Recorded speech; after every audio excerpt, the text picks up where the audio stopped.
कुटे hospital आणि laparoscopy centre, हाडांच्या फ्रॅक्चरच्या सर्व प्रकारच्या शस्त्रक्रिया, दुर्बिणीद्वारे सांध्याच्या शस्त्रक्रिया, दुर्बिणीद्वारे गुडघ्याच्या दोरीच्या शस्त्रक्रिया, modular operation theatre, ICU, ventilator, pathology lab, x-ray, 24 तास औषधालय, generator backup, deluxe, semi deluxe, special, semi special rooms, cashless mediclaim, सर्व प्रकारच्या शासकीय विमा योजना, रुग्णांची आपुलकीने काळजी घेणारं सुसज्ज, स्वच्छ, प्रसन्न रुग्णालय, Kute hospital and laparoscopy centre, Tajne Mala, Navin Nagar road, Sangamner, जिल्हा अहमदनगर. अहिल्यानगर शहरालगतच्या भिंगार परिसरात आज सकाळपासून बिबट्याचा मुक्त संचार पाहायला मिळाल्यामुळे नागरिकांमध्ये प्रचंड भीतीचं वातावरण निर्माण झालं होतं. वडारवाडी, नागरदेवळे भागात बिबट्याचा वावर दिसून आल्यानंतर पोलीस आणि वन विभागाला तातडीनं पाचारण केलं गेलं आणि अखेर बंद पडलेल्या घरामध्ये अडकलेल्या बिबट्याला यशस्वीपणे पकडलं गेलं. भर नागरी वस्तीमध्ये बिबट्या शिरल्यामुळे भिंगार परिसरात एकच खळबळ उडाली होती. सध्या बिबट्या हनुमान मंदिर परिसरामध्ये असल्याची माहिती मिळताच भिंगार कॅम्प पोलीस आणि नगर तालुका पोलीस तात्काळ घटनास्थळी पोहोचले. सकाळपासून सुरू असलेल्या शोध मोहिमेदरम्यान नागरिकांनीही सतर्कता दाखवत वन विभाग प्रशासनाला माहिती दिली. भिंगार परिसरात पहिल्यांदाच नागरी वस्तीमध्ये बिबट्या आढळल्यामुळे नागरिक भयभीत झाले. अखेर बंद घरामध्ये अडकलेल्या बिबट्याला वन विभागाच्या पथकानं भुलीचं इंजेक्शन देत सुरक्षितपणे ताब्यात घेतलंय.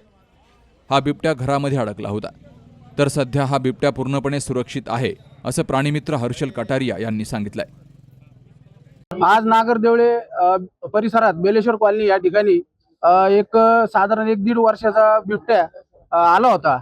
त्यानंतर सर्व नागरिकांनी इथं सामाजिक कार्यकर्त्यांना माहिती दिली व मग आम्ही तसेच हे नाना मोरे, आमचे सहकारी मयूरजी पाखरे यांनी वन विभागाशी संपर्क करून, पोलीस डिपार्टमेंटशी संपर्क करून तातडीने या ठिकाणी टीम बोलवली आणि टीम आल्याच्या नंतर अथक परिश्रमानंतर आता हा बिबट्या इथं जेरबंद केलेला आहे आणि नागरिकांनी या ठिकाणी सुटकेचा निश्वास सोडलेला आहे, नाही का. भिंगारमधील विजयनगर, नागरदेवळे परिसरामध्ये साधारणतः एक बिबट्या 1-1.5 वर्षाचं वय असेल तो नागरी वस्तीमध्ये घुसला व अचानक लोकांची सगळी झुंबड उडाली व त्यानंतर तात्काळ भिंगार कॅम्प पोलीस स्टेशन व वन विभाग यांच्या सहकार्यानं त्या बिबट्याला रेस्क्यू करण्यात आलेला आहे व वन विभागात हलवण्यात आलेला आहे. रेस्क्यू करताना माननीय उपवन संरक्षक सालविठ्ठल साहेब यांच्या मार्गदर्शनाखाली वन परिक्षेत्र अधिकारी अविनाश तेलोरे साहेब व गायकवाड साहेब व आमची पूर्ण वन विभागाची टीम यांच्या मार्गदर्शनाखाली त्याला दाट करून बेशुद्ध करून पकडण्यात आलेला आहे.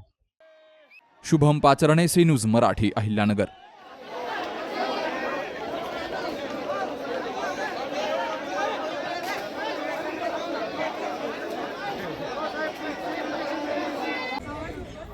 सुनबाई, आजही चहा काल सारखाच बनव. अगं, कोणती नवीन चहापत्ती आणली आहेस का? काय ग, कालच्या चहाचं रहस्य काय आहे? प्रत्येक चांगल्या चहासाठी आवश्यक आहे राजहंस दूध. चहापत्ती तीच, फक्त दूध नवीन. तुम्ही फक्त दूध बदला. राजहंस दूध आणा आणि असा मस्त चहा बनवा.